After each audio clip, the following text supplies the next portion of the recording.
This is a story about a man and the years he spent alone. He worked, he ate, he slept, and he did it all in a silence so complete he had stopped noticing it. He believed, the way lonely people do, that this was simply how his life would always be. Then one gray afternoon, someone left a cardboard box at his door. Inside it, trembling and far too small for the world, was a puppy. The man knelt down, and two frightened eyes looked up at him, and something in his chest he had long forgotten quietly woke up. He lifted the little thing into his hands, and it pressed its warm weight against him, as if it had been waiting its whole short life just for this. He had not planned for a dog, but some loves do not ask permission. They simply arrive, and they stay. And so the puppy came home. It trotted at his heels through the door, sniffed every corner of the quiet little house, and claimed it. For the first time in years, the man's footsteps were no longer the only ones on the floor. That night, the puppy curled into a tight little circle beside his bed. The man lay awake listening to it breathe, this tiny heartbeat that had chosen him. And in the dark, almost embarrassed, he whispered good night to someone for the first time in a very long while. The years that followed were the best he would ever know. Every morning they climbed the hill behind the house, and he would throw the ball as far as his arm could manage, and the dog would explode after it, all four legs flying, pure joy with the tail. And it always came back. Always. Proud and breathless, it would drop the ball at his feet and wait, eyes shining, ready to do it again 100 times. The man slowly learned that the running was never the point. The coming back was. In the evenings, they sat together on the old bench and watched the sun go down. The man did not need to say anything at all. The dog leaned against his leg, warm and certain, and the silence between them was no longer empty. Now it was full. The dog greeted him at the door as though he had been gone for years, even when it had only been minutes.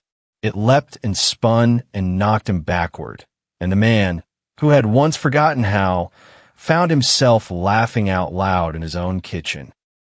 Some afternoons, they simply lay in the grass and did nothing at all, the dog's head rising and falling on the man's chest with every breath. He realized, lying there beneath the moving clouds, that he was happy, plainly, quietly, completely happy.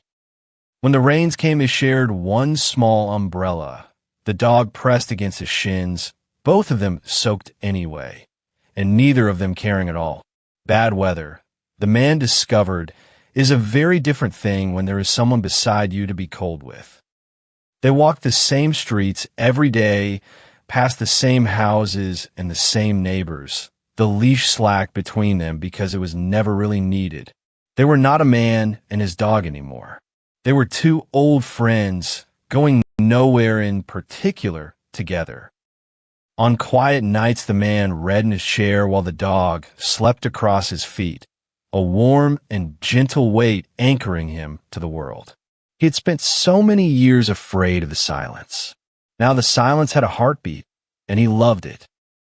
And on the golden evenings, when the light went soft and long, they ran the hill together like fools, the man with his arms thrown wide and the dog circling him, and no one watching would ever have guessed that this was a man who had once been alone. He thought, in his quiet way, that it would always be like this, that the mornings would stay bright, the ball would always come back, his friend would always be there, ready. We always believe the good years will last forever. That is their cruelty and their gift. But years are not kind to dogs.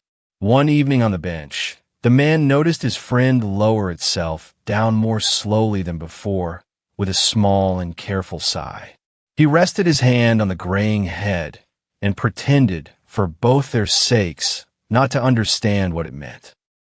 The next morning he threw the ball, the way he had 10,000 times, and the dog only watched it roll away. It looked up at him, almost apologizing, its tail barely moving. And the man knelt down in the wet grass and held it and did not throw the ball again.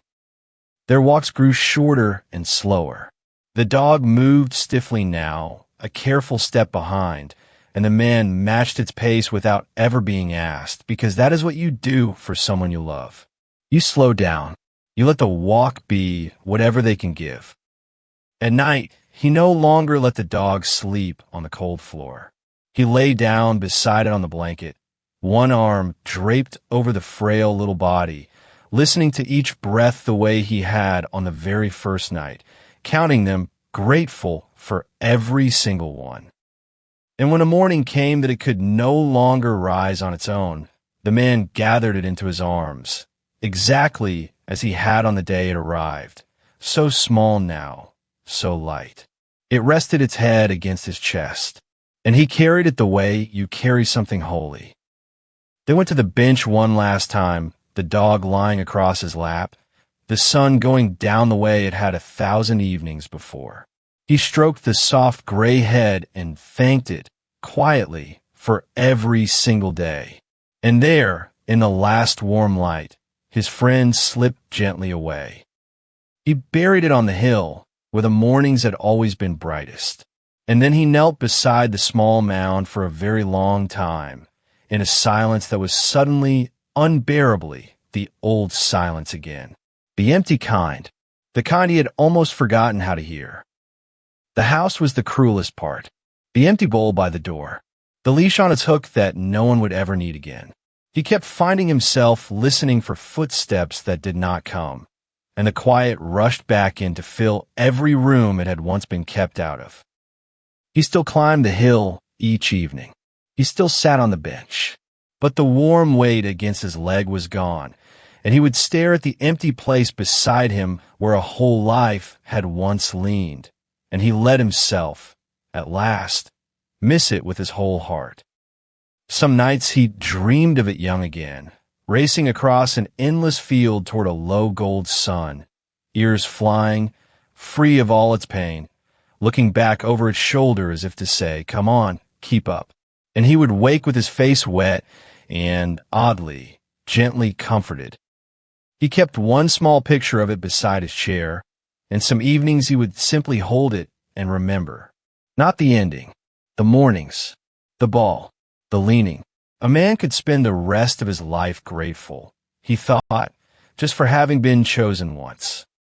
Months passed, and then one afternoon a knock came at the door, and an old friend stood there holding a cardboard box, the same kind, the same shape.